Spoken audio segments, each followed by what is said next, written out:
Olha, depende da transmissão, mas quando a gente está fazendo um jogo de grande audiência e que tem muitas vozes, é colocar todo mundo para falar. Acho que Tá. isso é fundamental, Isso ninguém pode aconteceu ficar fora. recentemente com você em jogo sul-americano de Libertadores, né? Tenho tido essas experiências na ESPN são, assim, fundamentais para você entender qual é o papel de um líder ali.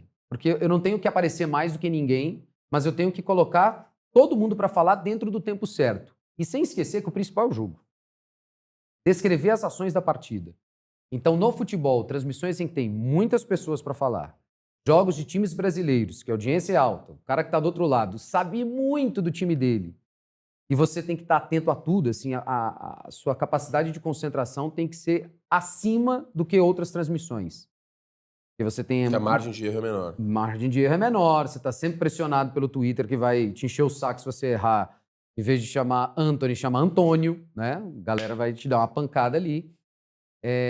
Conhecer muito do time adversário. Vem um time da Argentina, não assisto tanto. Você precisa saber todos os jogadores de cabeça, sem ficar olhando no papel. Senão você não consegue narrar o jogo com tranquilidade.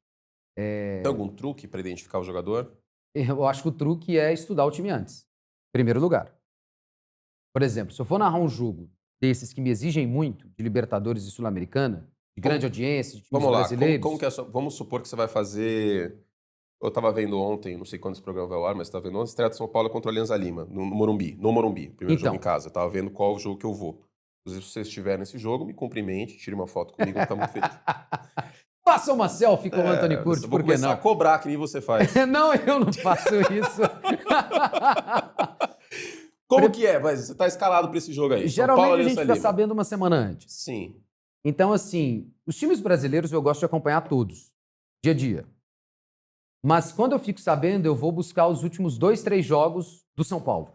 Você assiste Eu vou assistir o jogo numa plataforma que a gente tem. o Scout O lá? iScout. O iScout. Esse negócio é algo incrível que você tem acesso a jogos de todos os lugares do Dá mundo. para assistir o campeonato da Albânia no Dá para assistir o iScout? campeonato da Albânia, que o Silvinho deve assistir para É. treinar a seleção da Então, se eu Albânia. quiser assim me especializar no campeonato da Albânia de futebol, eu posso. Exatamente, você pode. É incrível. E aí eu vou assistir 3 jogos do São Paulo. Num primeiro momento, eu preciso saber quem são os jogadores, como eles jogam, a característica deles. E o reconhecimento tem que ser imediato. O cara pegou na bola, não posso ter dúvida quem é. E o reconhecimento dos rostos também. Muitas vezes a imagem fecha num jogador e eu não posso errar quem é. Então, hoje em dia, eu tenho até levado na minha ficha, Carógrafo. eu tenho colocado a fotinha de cada O jogador. famoso Facebook. E aí do time adversário, eu tenho que estudar muito mais. Porque eu não conheço, eu parto do zero, geralmente. Então eu vou assistir 3, 4 jogos daquele time, vou ouvir rádio local. Ouvir rádio local? Adoro ouvir rádio para preparar para jogo. Adoro. Acho que a cidade, o local ali, sabe muito mais do que está acontecendo com aquele time do que quem está de fora. No futebol americano e até então no beisebol, eu gostava de procurar os jornais locais. Tem Também é alguns que muito tem legal. assinatura, não tem o que fazer, mas tem alguns que dá para ler. E é isso, a cobertura dos setoristas, né? Acaba ajudando muito. E rádio hoje é mais fácil, porque tá tudo no YouTube.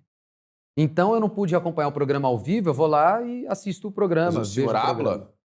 Não, eu entendo bem. Falar não é meu forte em outra língua, mas Escute-a. escute-o muito bem. Minha esposa sabe muito mais do que eu da língua espanhola. Qualquer coisa eu Você recorro a pergunta ela. pra ela, tá. Mas isso ajuda muito.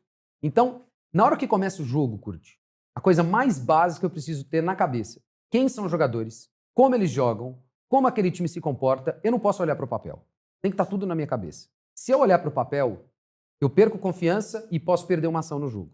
E aí, disso você vai além, sabendo, sei lá, quantos gols o Caleri fez na Exatamente. temporada. Aí são coisas que não necessariamente estão na minha cabeça. Tá. Eu tenho uma forma de me organizar, eu deixo os papéis ali e vou inserir essas informações à medida que o jogo vai se desenrolando. E essa foi uma dificuldade que eu tive na TV. Porque a TV ela necessita mais dessa informação do que o rádio. O rádio é mais descritivo, é ação a todo instante. A TV não, eu posso dosar com informações. Mas quando trazer a informação e qual informação é relevante? Isso mexeu muito na minha cabeça quando eu entrei na TV. E aí eu precisei de muita ajuda das pessoas em volta e de acompanhar outros narradores para saber que eu não posso ficar perdendo a ação para contar uma história qualquer. Tem que ser quando o jogo para. Ou quando o jogo tá ali naquela troca de passes na A intermediária. imagem fala, mas não tanto. Ou, por exemplo, quantos gols fez o Caleri? Tem que ser numa hora em que o Caleri foi o protagonista de alguma jogada. Que a Não pode ser do imagem nada. fechou Tá. nele. Não pode ser assim, o Alan Franco tocou pro Arboleda e eu tô lá falando do Caleri.